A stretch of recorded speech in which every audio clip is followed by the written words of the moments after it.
자, 지난 시간에 이어서 소방시설 공사법에 대한 내용을 같이 알아보도록 하겠습니다.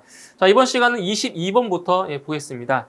자, 시공 능력 평가 및 공시에 대한 사항인데, 이거는 이제 시공을 할 수 있는지의 능력을 이제 평가하는 거죠. 그때 이제 시공 능력 평가를 누가 하는지를 아셔야 되겠죠. 그래서 자, 시공 능력 평가 같은 경우는 바로 여기 있는 소방청장이 합니다. 그래서 시공 능력 평가자가 누구인지를 암기하셔야 되겠죠.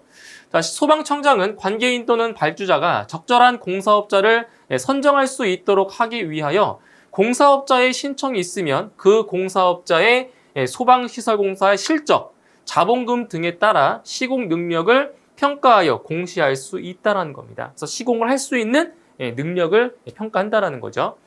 자, 그때 시공능력 평가를 받으려는 공사업자는 전년도 소방시설공사 실적, 자본금, 그 밖에 행정안전부령으로 정하는 사항을 소방청장에게 제출을 해야 되고요.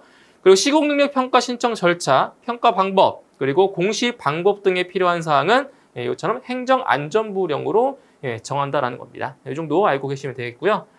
자, 그 다음 소방기술자의 의무입니다. 소방기술자의 의무. 자, 이건 크게 중요한 내용은 아니지만, 자, 소방기술자는 다른 사람에게 자격증과 소방기술자 경력 수첩을 빌려주어서는 아니 된다. 빌려준 경우는 벌금에 처하게 되겠죠. 자, 그 다음 소방기술자는 동시에 둘 이상의 업체에 취업하여서는 아니 된다. 다만 소방기술자 업무에 영향을 미치지 아니하는 범위에서 근무시간 외에 소방시설업이 아닌 다른 업종에 종사하는 경우는 제외한다. 그러니까 투잡을 할 수 있다는 겁니다. 그러니까 소방업이 아닌 다른 일을 겸용할 수 있다는 얘기죠. 근무시간 외에는. 자, 그 다음에 소방 기술 경력 등의 인정에 대한 사항입니다. 자, 여기는 이제 자격을 취소하는 경우가 있고, 그리고 여기 보시면 6개월 이상 2년 이하의 기간을 정해서 그 자격을 정지하는 경우가 있습니다. 요 잘 두 가지를 구분을 하셔야 되겠죠. 자, 소방청장은 자격 수첩 또는 경력 수첩을 발급받은 사람이 다음에 어느 하나에 해당하는 경우에는 행정안전부령으로 정하는 바에 따라 그 자격을 취소하거나 6개월 이상 2년 이하입니다. 6개월 이상 2년 이하의 기간을 정해서 그 자격을 뭐 할 수 있다? 정지시킬 수 있다라는 거죠. 자, 그러면 자격을 취소하는 경우 두 가지가 있습니다. 자, 여기 보시면 자, 거짓이나 그 밖에 부정한 방법으로 자격 수첩 또는 경력 수첩을 발급받은 경우. 앞에서 말씀드렸던 거죠. 거짓이나 부정한 방법은 무조건 다 취소 사유가 된다라고 했습니다. 그 다음 자격 수첩 또는 경력 수첩을 다른 사람에게 빌려준 경우. 마찬가지입니다. 소방시설 관리사, 소방시설 관리업자 다 전부 다 이걸 빌려주면 전부 다 취소 사유가 해당이 되는 거죠. 그 다음 6개월 이상 2년 이하의 기간을 정하여 자격을 정지하는 경우는 자, 동시에 둘 이상의 업체에 취업한 경우, 그리고 소방시설공사법에 따른 명령을 위반한 경우, 자, 이런 경우에 대해서는 바로 자격이 정지가 되겠습니다. 자, 그 다음 소방기술자의 실무 교육에 대한 사항입니다. 자, 화재 예방, 안전관리의 효율화, 새로운 기술 등 소방에 관한 지식의 보급을 위하여 소방시설업 또는 소방시설관리업의 기술 인력으로 등록된 소방기술자는 행정안전부령으로 정하는 바에 따라 바로 실무 교육을 받아야 된다는 거죠. 의무적으로 실무 교육을 받아야 됩니다. 소방기술자라고 한다면. 자, 그때 이 소방청장은 소방기술자에 대한 실무 교육을 효율적으로 하기 위하여 이렇게 실무 교육기관을 뭐 할 수 있다? 지정할 수가 있다는 거죠. 그때 실무 교육기관의 지정 방법, 절차, 기준 등에 관하여 필요한 사항은 행정안전부령으로 정한다. 여기까지 기억하시면 되겠습니다. 자, 그 다음 이제 소방시설업자협회 설립에 대한 사항은 한번 읽어보시고 넘어가시면 되는 부분이 되겠습니다. 읽어보시면 되고요. 자, 그리고 소방시설업자협회의 업무에 대한 사항도 한번 같이 읽어보시면 되겠습니다. 자, 그 다음 이제 감독에 대한 사항입니다. 감독. 자, 시도지사, 소방본부장 또는 소방서장은, 자, 이거 기억하셔야 되겠죠? 시도지사, 소방본부장 또는 소방서장은 소방시설업의 감독을 위하여 필요할 때에는 소방시설업자나 관계인에게 필요한 보고나 자료 제출을 명할 수 있고, 관계 공무원으로 하여금 소방시설업체나 특정 소방대상물에 출입하여 관계 서류와 시설 등을 검사하거나 소방시설업자 및 관계인에게 질문하게 할 수 있다. 그래서 이 감독권자가 누구냐? 바로 시도지사, 소방본부장 또는 소방서장이 감독권자가 된다라는 거죠. 기억하시고요. 자, 그리고 출입검사를 하는 관계 공무원은 그 권한을 표시하는 증표를 지니고 이를 관계인에게 보여줘야 한다. 이런 것들이 이제 보기로 출제가 되고 있습니다.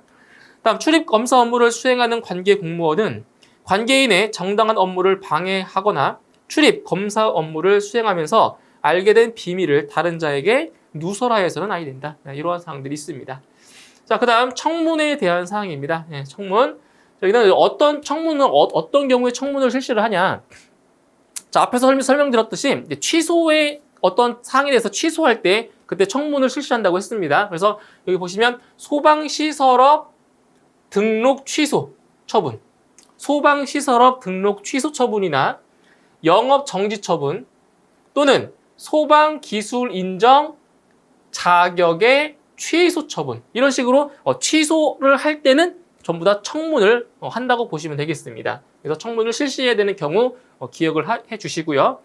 자, 그 다음 권한의 위임과 위탁에 대한 사항입니다. 자, 소방청장은 소방공사업에 따른 권한의 일부를 대통령령으로 정하는 바에 따라 누구에게? 시도지사에게 위임할 수가 있다라는 거고요.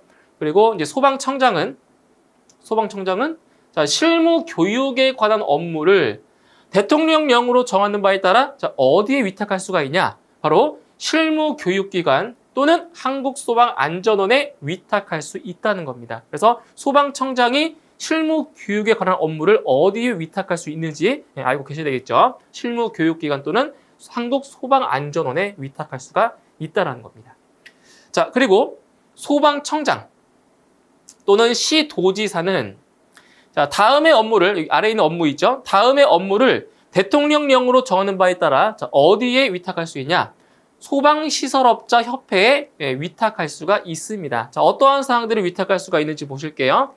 자, 소방시설업 등록 신청의 접수 및 신청 내용의 확인, 소방시설업 등록사항 변경 신고의 접수 및 신고 내용의 확인, 그리고 소방시설업 휴업, 폐업 등 신고의 접수 및 신고 내용의 확인, 이런 것들이 있고요. 그 다음 방염 처리 능력 평가 및 공시, 시공 능력 평가 및 공시, 이런 것들이 전부 다 소방청장이나 시도지사가 소방시설업자 협회에 위탁할 수가 있는 업무 내용이라고 볼 수가 있겠습니다. 자, 그 다음 이제 소방청장은 다음의 업무를 대통령령으로 정하는 바에 따라 소방시설업자 협회, 소방기술과 관련된 법인 또는 단체에 위탁할 수 있다. 자, 어떠한 업무를 위탁할 수 있냐? 소방기술과 관련된 자격, 학력 및 경력의 인정 업무, 소방기술자 양성, 인정, 교육 훈련 업무를 바로 위탁할 수가 있다는 겁니다. 여기까지 좀 암기를 해주시고요. 자, 그 다음, 수수료에 대한 사항입니다. 자, 다음에 어느 하나에 해당하는 자가 행정안전부령으로 정하는 바에 따라 수수료나 교육비를 내야 한다. 그래서 수수료를 내야 되는 그 경우를 기억을 하셔야 되겠습니다. 자, 바로 소방시설업을 등록하려는 자, 수수료 내야 되겠죠. 그 다음에 소방시설업 등록증 또는 등록수첩을 재발급받으려는 자, 이런 경우도 수수료 내야 되는 거고요. 그 다음 소방시설업자의 지위승계 신고를 하려는 자, 이것도 수수료를 납부하게 되어 있습니다. 자, 그 다음에 이제 실무교육 있죠. 실무교육을 받으려는 사람들은 수수료가 아니라 이제 교육비 같은 걸 내야 되는 거죠. 그래서 수수료 등에 대한 사항 기억을 하시면 되겠습니다. 자, 이제 마지막으로 이제 벌칙에 대한 사항이 남았습니다.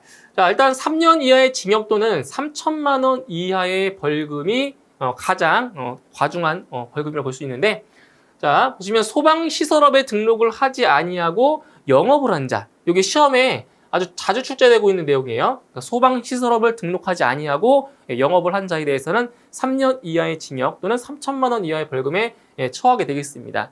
자, 그리고 2번 같은 경우는, 자, 이번에 이제 새로 추가된 내용입니다. 추가된 내용이니까, 자, 보실게요. 부정한 청탁을 받고 재물 또는 재산상의 이익을 취득하거나 부정한 청탁을 하면서 재물 또는 재산상의 이익을 제공한 자, 이런 경우도 3년 이하의 징역 또는 3천만 원 이하의 벌금에 해당이 되겠죠. 이번에 새로 추가된 내용이기 때문에 시험에 나온 적은 없었습니다. 자, 그 다음 1년 이하의 징역 또는 1,000만 원 이하의 벌금에 해당되는 사항입니다. 자, 먼저 영업정지 처분을 받고 그 영업정지 기간에 영업을 한 자. 이런 경우 1년 이하의 징역 또는 1,000만 원 이하의 벌금에 처하게 되고요.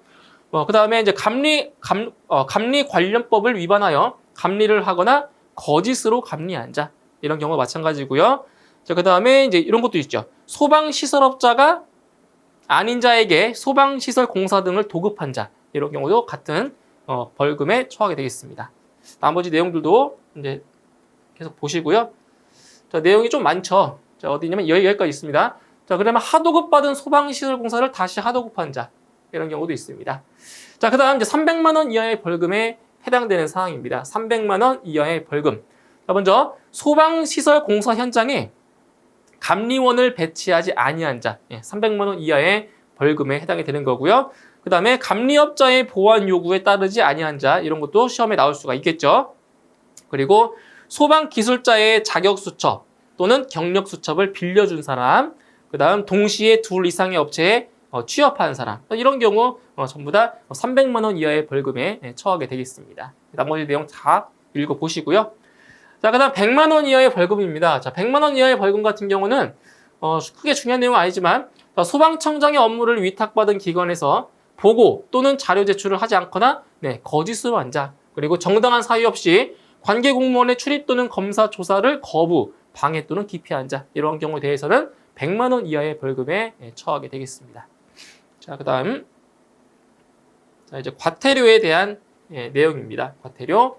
자, 200만 원 이하의 과태료가 있고, 그 다음에 여기 같은 경우는 지금 과태료의 종류가 한 가지밖에 없네요. 200만 원 이하의 과태료만 좀 암기를 하시면 되겠습니다. 자, 대표적인 것이 여기 있네요. 소방기술자를 공사 현장에 배치하지 아니한 자. 그래서 소방기술자라고 하면은 뭐 소방설비 기사도 있을 수 있고, 소방설비 산업기사, 뭐 소방기술사, 뭐 소방시설 관리 다 있을 수 있는데, 공사 현장에 소방기술자를 배치하지 아니했을 경우에는 200만 원 이하의 과태료가 부과가 되는 겁니다. 그리고 완공검사를 받지 아니한 자, 완공검사. 그리고 또 뭐가 있냐면 이런 거 있네요. 3일 이내에 사자를 보수하지 않거나 하자보수 계획을 관계인에게 거짓으로 알린 자. 그리고 또 이런 것도 있죠. 방염 성능 기준 미만으로 방염을 한 자. 그러니까 이런 것도 충분히 시험에 나올 수가 있는 그러한 사항들이 되겠습니다.